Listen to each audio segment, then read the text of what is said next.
স্নানটা সেরে আমিও তো বেরোবো। ওঠ ওঠ ওঠ ওঠ, তাড়াতাড়ি রেডি হও। তোমরা কোথায় যাবে?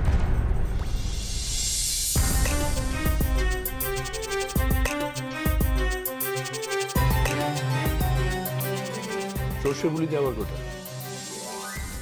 এখনই সর্ষে ফুলি যাওয়াটা কি ঠিক হবে?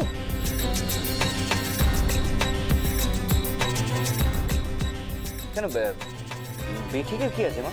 না, বলছিলাম যে যদি লবঙ্গ ফিরে না আসে।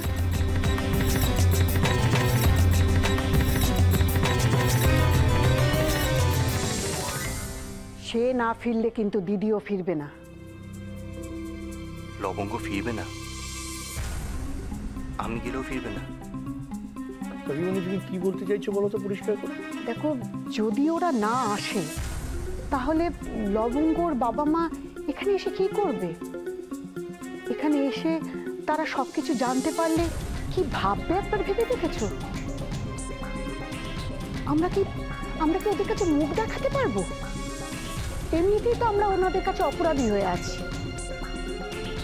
তাই লবঙ্গ বাড়ি ফিরে এলে একটা নয় কথা ছিল। সেই জন্য বলছি, আগে নীল দাদু ভাই গিয়ে লবঙ্গ আর দিদিকে ফিরিয়ে আনুক, তারপর না হয় সর্ষে ফুলিতে যাওয়া যাবে।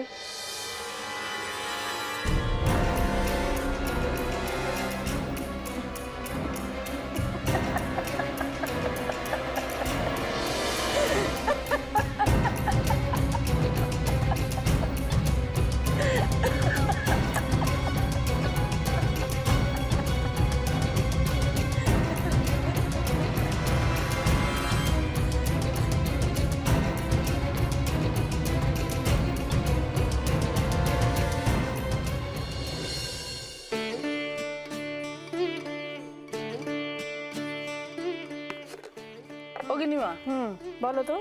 চা পাতা 250। চা পাতা 250? 500 আনি রাখি, কি বলো? নষ্ট তো আর হবে না? হ্যাঁ ঠিক আছে, 500 হয়েছে। হ্যাঁ বলো তারপর। চিনি লেখো 2 কিলো লেখো। 2 কিলো হবে তো? হ্যাঁ। চিনি 2 কিলো। বলো। আর লেখো বিস্কুট। কি হয়েছে বলো? এই তো আমি। হয় রে আমার পোড়া কপাল, আমি তোকে ডেকেছি নাকি? তোকে ডাকেনি রে তোর দিমা, এই বয়ামের বিস্কুটের কথা বলেছে। ও তাই বল।